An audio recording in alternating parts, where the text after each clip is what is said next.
Here we are, September 7, 2022, closing out the pool. Right now, I am taking out the excess water out of the pool. I have it on waste out, and the water is, I've got this plug in here and water in there, and it's only coming from the bottom of the pool, the center of the pool. Got this valve open, so all the water's draining off the bottom of the pool because the water cannot go into the skimmer because it's below the skimmer height. So right now I'm just backwashing it. It's going out over the hill right there as it's backwashing. Once I get the water almost to the bottom of the inlet, I will superchlorinate it, couple bags of burnout. I usually use hot water so it's good and dissolved, not sitting on the bottom. You always want to shut the breaker off before you change your filter valve setting. Right now I'm on waste out. I'm going to move it back to filter. You always want to turn this clockwise.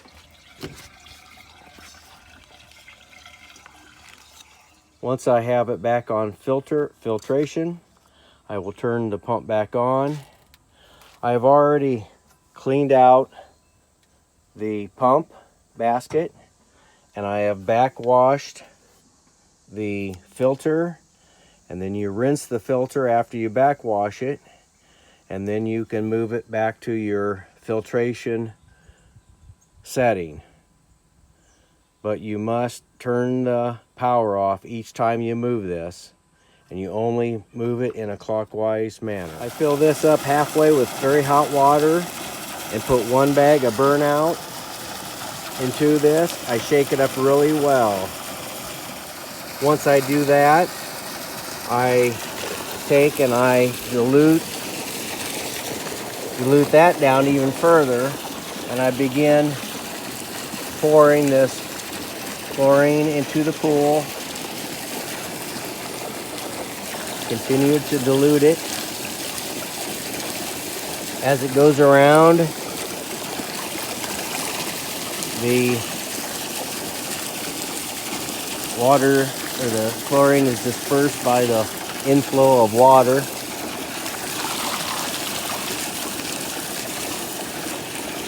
And generally, when you get down to the very bottom of it, you may have a few chlorine granules. And I usually throw out towards the center. I will do this process twice. I might add, when I'm doing this process with the chlorine, I do not wear any clothes that I wish to have chlorine droplets on. Sometimes when you're pouring it, it'll splash up on you.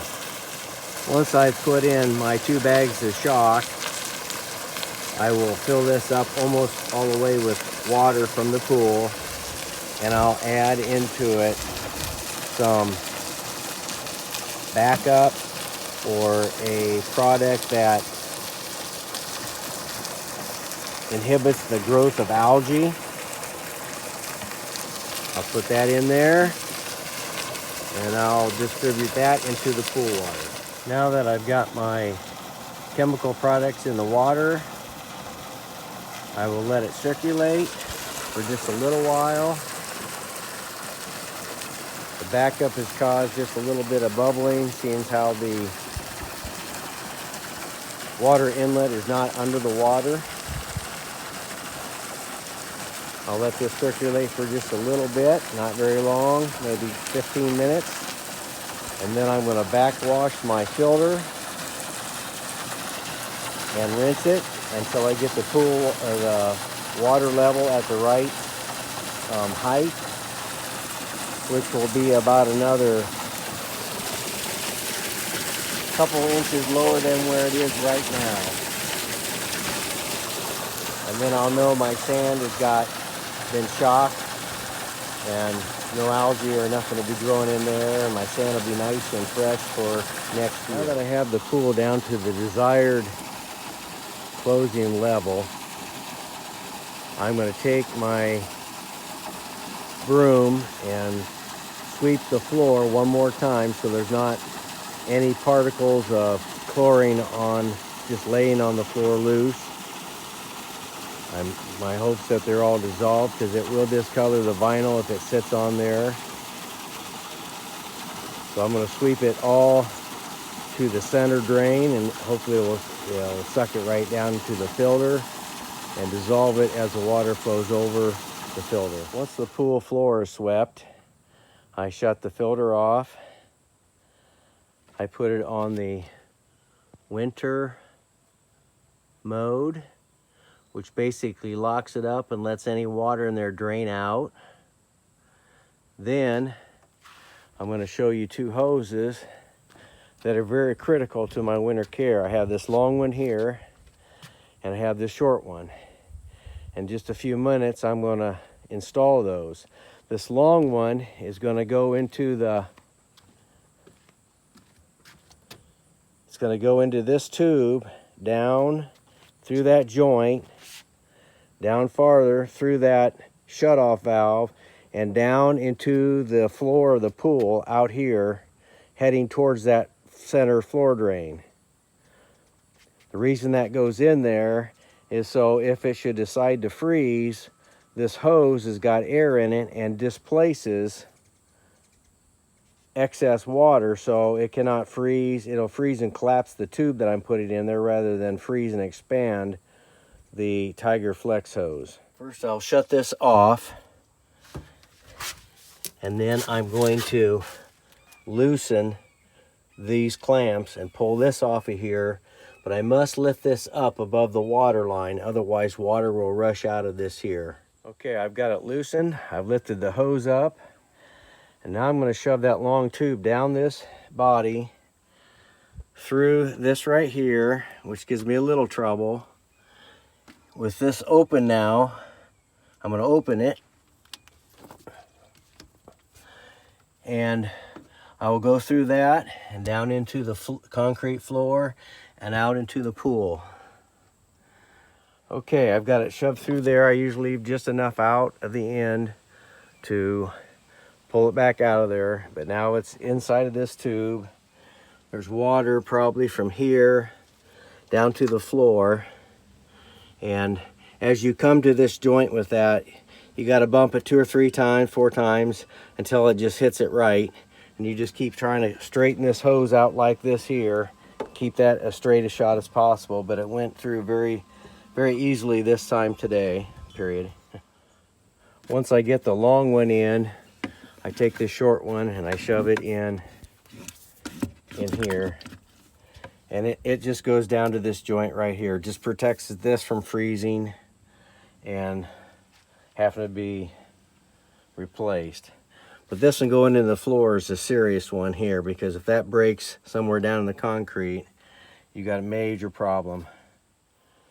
Now at this time, I'm going to take the plug out of my filter, which is located right here, and allow this filter to drain out and sit empty all winter.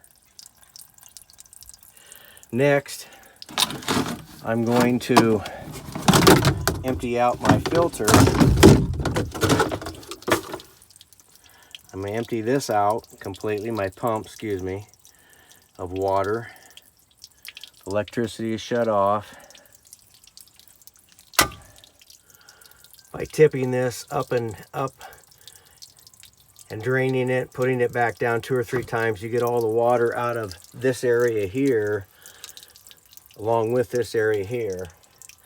Then I just put my parts back in there, and my plug for the filter I will put in here also. I'll cap it. this way. Now, you do need to protect this from getting rainwater in, because that'll rain and go right into here. And so that's not something that you got to leave open. You need to cover this also. I'll curl that hose up like that and put the cover back on it, just to keep excess water out of there. So now we're in the winter mode.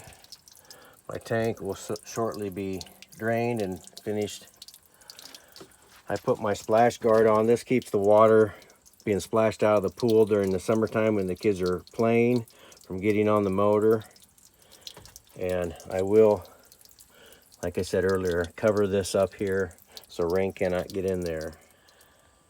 Now I've got my filter and pump all closed up.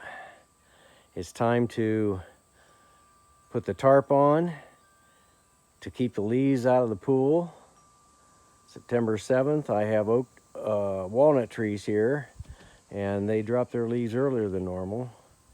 And thankfully I have an east wind today, so the wind is blowing in, away from the trees. Get your cover laid out over top of the pool. The underneath side of this is black, and the whole idea is to keep sunlight from the pool water, and that inhibits algae growth. So here we are, all closed up. I put the tarp on first and started fastening it down. The screw here and there, all the way around. And then I put the cable in, stretched it tight, had the cable on the outside of the screws. Then I stretched this leaf cover out and screwed it down around the pool. And this leaf cover is very helpful because it keeps the leaves from getting in the water that'll be there in the springtime and having a slurry of algae, broke down leaves, and sludge. The leaves stay on top of this, stay dry, blow off in the wind. And then I can just put a hose underneath that leaf cover in the spring and siphon the water off, and we're good.